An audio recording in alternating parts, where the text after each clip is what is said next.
Mike Locksley was not realistic at Big Ten Media Day.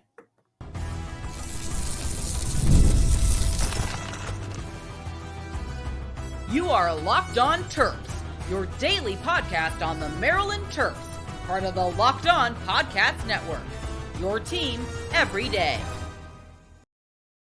What's up, everyone? I'm Tre Moore, host of Locked On Terps, part of the Locked On Podcast Network, your team every day. So thank you guys all for making us part of your day. I hope you guys are getting through the week pretty well. You guys might be watching this on Thursday or on Friday, but it's almost the end of the week. And today's episode is brought to you by the Gametime app. Download the Gametime app, create an account, and use code LOCKEDONCollege for $20 off your first purchase. Terms apply. So we got some interesting things going on at Big Ten Media Day. And I'm going to say with all honesty, I don't think Mike Locksley was realistic with some of the things that he said at Big Ten Media. The number one thing, the most main thing that I think was kind of unrealistic was he basically said that Maryland, we are going to compete for a Big Ten championship again. We're pretty much ready to compete for a Big Ten championship. I want my players to embrace that we are here to compete for a Big Ten championship. That's the exact quote. I'll read it again. I want my players to embrace that we are here to compete for a Big Ten championship. And then another quote was, it's something to stand up in front of you guys and tell what we want to compete for a Big Ten championship. And doing so allows you to hopefully compete for a national championship. I think I kind of messed that quote up a little bit. I'll read it again. But it's something to stand up in front of you guys and tell you that we want to compete for a Big Ten championship. And by doing so, that allows you to hopefully compete for a national championship. National championship. So I have to say this. I'm not saying Coach Locksley was wrong to go up there and say those comments. I agree with him going up there and saying it. But it's an unrealistic goal for this year. And that's just me being 100% honest. But I do want to make sure that you guys understand. I have no problem with him going up there and saying, we're here to compete for Big Ten championships. And then he said that would mean also that we would be able to compete for a national championship. Because what else are we here to do? If we're not here to compete for the Big Ten championship, if we're not here to try and win a national championship, then what's the point of all this? We're just here just because we're not going to compete. We're not going to try and win every game. We're not going to try and win every game we play. I don't care who we play, whether it's UConn at home or whether it's Penn State on the road. I don't care who we play. What are we doing if we're not here to compete for a Big Ten championship and to win it all? And I think everybody in that building is trying to accomplish that. But that doesn't mean it's a realistic goal. You can say that, yeah, that's what we're trying to do. But in my opinion, he's not going to tell you guys it, but I am. I don't think that's a realistic goal for what Coach Locksley said at Big Ten Media Day. And there's a million reasons why, to be completely honest. One thing is our roster's just not there.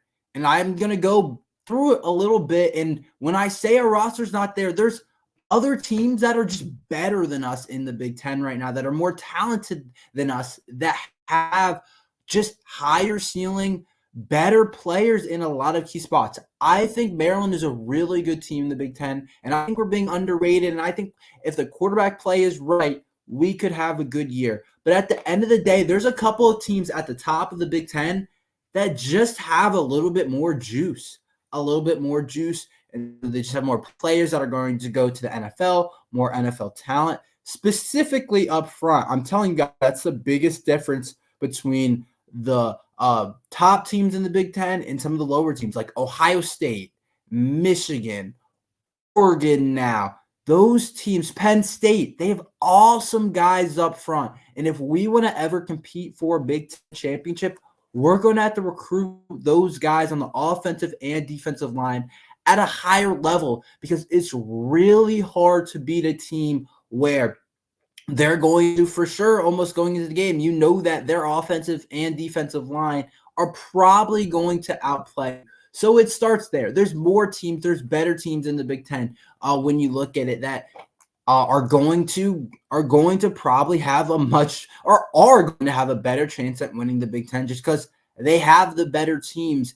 And Coach Locksley made the point that getting rid of conference divisions opens it up a lot for other teams like Maryland to win the Big Ten. And I do agree with that. The way that our divisions were, it was going to be really hard to be able to win the Big Ten because it was just so uneven. Having Penn State, Ohio State, and Michigan on the same side, it was like, come on, man. Like, how on earth are we supposed to get to the big game? But now we get rid of those divisions, but there's even more teams at the same time that have the chance to compete for the Big Ten. And yeah, if you put together a really good regular season, upset a couple people, then you're going to have your shot. But it's also still going to be really challenging because you bring in a couple other teams in the Big Ten that are really good football teams. And when I look at a team like Oregon, people are saying Oregon could be potentially the best team in all of college football this year.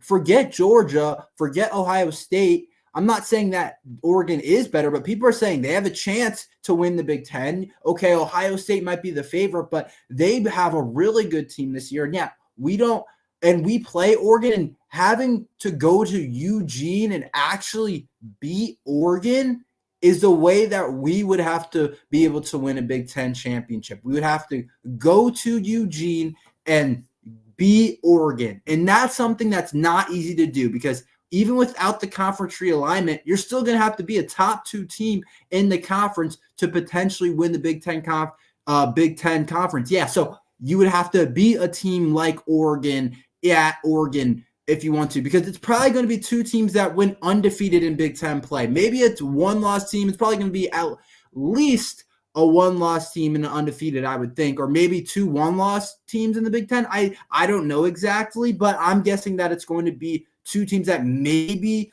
are undefeated or have 1 loss. It's not going to be worse than that. And you could look at that and you could look at Maryland's schedule. That means we have to go to Oregon and beat Oregon, Oregon's like a top 3 team in the country with transfer Dillon Gabriel and Evan Stewart is super talented and Johnson, the other wide receiver. They have a ton of good players. They have a ton of good guys up front. And then it's like we have to beat Penn State at Penn State probably to make it to the Big Ten championship. And it's like, how that's a tall task on its own with how good they are up front, with the pass rushers that they have with Abdul Carter and Denai Dennis Sutton and a lot of really good players on that Penn State team. Drew Aller, another year of Drew Aller, 2 really good running backs. So that means we would probably have to win those 2 games, or at least win one of those. And that doesn't even include the rest of our Big Ten schedule, where if you want to compete for a Big Ten championship, there's no slip-ups. It's not like, oh, we lost to Indiana, but we can still beat Northwestern the next weekend. We can still beat Minnesota and Rutgers. It's like, no, you have to beat Michigan State. You have to beat Indiana. You have to beat Northwestern. You have to beat USC. You have to beat Minnesota. You have to beat Rutgers. You have to beat Iowa. That's no easy game at home. You have to beat Iowa. Or I'm going to have to win 2 out of 3 against USC, Oregon, and Penn State just to be able to get into the Big Ten championship. And do I think that we can upset a USC? Yeah, I do. Do I think we can maybe upset a Penn State? Yeah, I think there's a chance of that. I'm not saying that happens. I think there's an opportunity maybe that could happen. But if we're being completely realistic with what has to happen for us to actually compete for a Big Ten championship, then it's just not going to probably happen. I mean, you could say crazier things have happened, but if we're saying it's a realistic goal, I can't say that it is. And I don't fault Coach Locksley at all for saying that this is what we believe has to happen, or this is what I believe the program can do, or coming into Big Ten media and saying that's what we're trying to do, because there's nothing wrong with that. That's exactly what the Maryland program is trying to do. We are trying to win the Big Ten championship. But you can say both things at the same time, that it's not a realistic goal, but it's still Coach Locksley's goal, and he's still going to go up there and say, and he said, I want guys that are going to dream big and have the opportunity to do that. But that's just with me talking about the other teams. That doesn't even include some of the holes that we have. Maybe if you could have argued it a little bit better last year, and I kind of wanted to argue it last year, that maybe we had a small slither of the opportunity to be able to make it interesting in the powerhouse of our side of the Big Ten, with Talia at quarterback and Roman Hemby at running back and Ty Caden and Jason Jones at receiver. And we had Bo Braid on defense and Jason Barham on defense and some really good players across the board. Tarheeb still on defense. But at the same time, it was like that wasn't enough. And just when you look around the Big Ten and you look at how we compare, we have a lot of question marks. And a lot of people are struggling with what we're going to be this year. And a lot of people think it's going to be a down year and think that I saw on the Vegas totals at 7.5 for us, and a ton of the money is on the under. So a lot of people think that we're not going to hit that. A lot of people think that we're worse off. And I'm not saying that we are, but I'm saying that competing for a Big Ten championship probably isn't realistic for the Terps. We've been an upper-ish, middle-ish type of team in the Big Ten. I'd say a step ahead of average in the Big Ten. So we're making headway and we're starting to get there. But in terms of competing for an actual championship, that's a whole nother thing that I am happy that Coach Locksley's saying that's what we want to do, because I want to do that. But for me to say that that's a realistic goal, I can't say that. I can't say that that's a realistic goal for the Terps to be able to win the Big Ten championship. Coach Locksley seems to think that the defense is going to lead this team. I will talk about that and if I agree after this ad from the Gametime app. Have you ever wanted to go to a game at the last minute, like a Maryland Terrapins game, but finding tickets is hard? I've been there before. Buying tickets to your favorite events shouldn't be stressful. Gametime is the fast and easy way to buy tickets for all the sports, music, comedy, and theater near you. With killer deals on last-minute tickets and their best price guaranteed, you can stop stressing over the tickets and start getting hyped for the fun you'll have. And Gametime has deals on tickets right up to the start of an event and even an hour after it starts. It's the place to find last-minute tickets and take the guesswork out of buying tickets with Gametime. Download the Gametime app, create an account, and use code LOCKEDONCollege and you can get $20 off your first purchase. Terms apply. Again, create an account, redeem code LOCKEDONCOLLEGE for $20 off. Download the Gametime app today. Last minute tickets, lowest price guaranteed. So Coach Locksley said at Big Ten Media Day that basically he expects Maryland on the Maryland defense to pretty much lead us at the beginning and pretty much lead us to wins and to be pretty much without saying it, to be the better side of the ball. Here's the quote from Mike Locksley. I'm expecting our defense to now lead us. We've been an offensive-led team for the last few years, and we've played great defense. That's not to take away from that. And that's not to say we won't score points on offense, because we've got weapons. And once we've identified the starting quarterback, I think you'll see the offense grow into the world where they're complementing each other. It's a very interesting quote. And this is one that I think is really important that we have to read into a little bit. First of all, Mike Locksley's at practice every single day, and there's no one that understands where the program is at more than Mike Locksley. There's nobody that understands it more. Nobody gets where Maryland football is at more. And when he tells us this, that basically the defense is going to lead the Terps to start the season, we have to listen.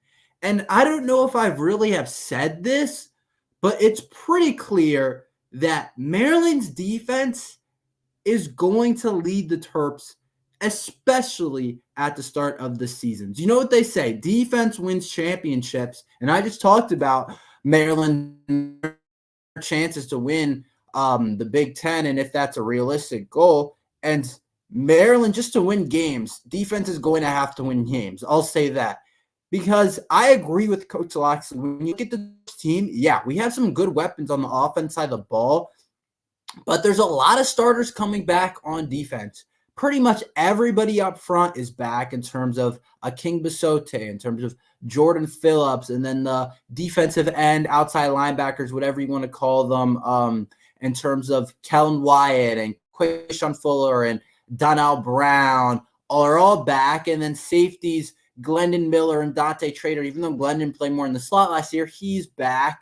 And then Ruben Hippolyte is back. And Caleb Whelan, I don't know if they consider him a starter, but he played a ton of snaps. He's back too. And there's 2 new corners, but basically everywhere else you look, there's guys that are back on the Maryland defense. And even in the cornerback room, Perry Fisher really impressed at the end of the year. And I know I haven't been the highest on the Maryland cornerback room, but still, it's just because I don't feel like there's a lot of experience there in terms of Big Ten experience. But Jalen Husky was a really good player at Bowling Green. But so we have most of our starters back on defense. And so for Coach Locksley to say that the defense is going to have to lead us when it's been different the last couple of years, like this is a pretty big deal. If we look at the last couple of years of Maryland football, yeah, the defense has been really good at times, and they've been at times. But it's really been the offense that has headlined the team with Talia and all that he's been doing with these receivers, and these receivers going to the NFL and getting into camps and all these different things with the offense. That's been really the talk of the town at the University of Maryland when it comes down to the team. And we looked for the offense to score points, and we felt like we could just outscore a lot of people, and we didn't feel like we had to rely on defense as much. There were games for sure when we relied on defense. Nebraska was like a 10-13 game where we were definitely relying on the defense. But when I look at this roster with all the starters coming, most of the starters coming back on Maryland's defense, and we look at the Maryland offense, it could struggle at the beginning, and that's just the way it is. So if you look at it, 5 new starters across the offensive line, and then you have a new quarterback. You look at it and you say, yeah, Maryland's offense could potentially struggle early on. And yeah, you have some good weapons on the Maryland offense. That's why we feel confident about it coming together later on in the season. But I think that it's perfectly fair for Coach Locksley to say, the defense might win us games, and the defense might have to be really good. You have new quarterback that we don't even know who the quarterback is going to be yet. We don't know if it's MJ Morris, whether it's Billy Edwards. We don't really know. So you have a new quarterback. You have a new offensive line. And to be honest, that's a recipe to start for disaster. I'm not saying the season's going to be a disaster on the offense side of the ball, but a complete new offensive line and a complete new quarterback in college football and the NFL, I don't care, high school football, whatever level of football you're talking about, that's probably a recipe for some bad things or a shaky start for the season. And until we kind of see until the quarterback gets comfortable, it's probably going to be some growing pains early on where the defense is going to have to pick up the slack. I look at Maryland's schedule. Week 2, Michigan State. That's a game where, there's Michigan State has a lot of turnover on their team, a new quarterback, a new coach, some different things. And I don't know how that game could go, but I could look at that game and say Maryland's defense might have to win us that game. Or week 3 at Virginia, Maryland's defense might have to win us that game. And in the past, we've been able to get away with sometimes the other offense scoring a good bit because our offense would be scoring a lot. But we might not be able to get away with those. I just look at those 2 games specifically early on in the season because they're in the first 4 weeks. So our quarterback could still be adjusting, and it's our first real opponents. UConn, it doesn't really matter. I feel like our offense should be able to score the ball no matter how well the offense plays. Even if the offense plays bad, like that should still be a good day in terms of the scoreboard against UConn. But when I look at those first couple of games, I'm saying the defense might have to lead us. And I think that's a really good point from Coach Locksley to say this is going to transfer from a offensive-led team in past years with Talia to a more defensive-led team this year. And I think that's right. I think that's completely true. And I think that's what's going to happen with the Maryland football team. Is 8 wins enough for the Maryland Terps? I will talk about that right now.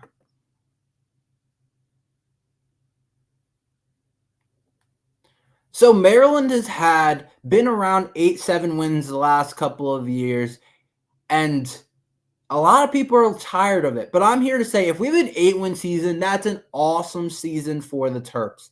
It's a great season for the Maryland Terrapins because we have a new quarterback. There's a whole lot of new this year. And down the line, the next couple of years, I think it's going to be like, if we just keep having 7-8 win seasons, yeah, I don't think Coach Locksley's job will be at risk. But I think eventually I'm going to say, we got to take a step up. We got to get to 10 wins. We got to get to 9 wins maybe. But I'm saying 8 wins. If we get 8 wins this season, that is more than good, I think, for us. Because a lot of people think this is a rebuilding year, and it's fair to say that in a lot of ways. I'm not saying it is, but it feels like it is. And like I said, the Maryland win total on Vegas was 7.5 at a point, and so they have us about at 8, about that 7-8 win mark. And so I think it's completely fair to say 8 wins is a good season at this point. It takes a while to build a team that can get to double-digit wins, to get to 10 wins, even just below that mark at 9 wins. And I think Coach Locksley's like his 2025 class, the way it's going, I think he's building towards something like that. We'll see how the 2026 class goes. But in terms of us right now as a team, a lot of people say they're going to be tired of 8-win type of seasons and just a normal kind of bowl game and not to be quite ranked, but just right there. And I'm saying no.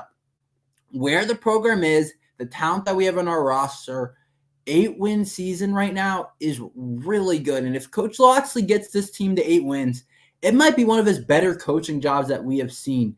Probably better than last year's, probably better than the year before, because this team has a lot more question marks in terms of the most important position on the field at the quarterback spot, in terms of the offensive line. Like I said before, that's a recipe for disaster to have a whole new offensive line, a new quarterback with limited experience. When you talk about Billy, Cam, and MJ, whoever's in there is going to have limited experience, limited game experience, and also either if it's MJ Morse, limited experience in the Maryland system, if it's Edge or Edwards, just limited game experience in general. And so if you're able to win 8 games with that type of guy in the Big Ten, with how tough it can be, with playing some really good football teams, then it's a successful year. And I know a lot of people are going to start to get tired of it and be like, we've won 3 straight bowl games. Like, is that really like something that is that important anymore? And yeah, it is. I know the expanded college football playoff and all these different things are happening, and you want to say Maryland maybe can get there one day. I hope they can. But right now, we're not quite there. We're not quite at a spot where we're going to compete for a playoff or compete for a national championship, which I talked about. And so I think an 8-win bowl game season, I think that's perfectly good. I think that's right where we want to be. I think 8 wins might even be a touch above where we want to be for this year. But if we able to do that, get to 8 wins, and if we get to 9 wins, like 9 wins is an exceptional season, I think, this year. Because you look at the schedule, and there's a lot of hard games that are going to be to win. There's a couple that are going to be easy when you talk about UConn, and when you talk about UConn, and we talk about Villanova. But there's going to be some really hard ones to win. Like I talked about Oregon, USC, Penn State. A lot of the people are going to pencil those 3 as automatic losses. I'm not. But still, Iowa's a really good team. Rutgers is ranked ahead of us. Northwestern's better this year. Virginia's supposed to be better. So getting to 8 wins isn't going to be hard. Michigan State's supposed to have a better culture and a better team this year. So we'll see. But I have to say that 8 wins is a successful season for the Terps this season. And I would be more than happy if Maryland football got to 8 wins this year. I think that's a good mark to aim for, and I think that's a good spot for the Terps overall. That's all we have for today. Thank you for listening to Locked On Terps. Make sure you like and subscribe. We're here every day talking about Maryland football and basketball. So thank you for listening to Locked On Terps.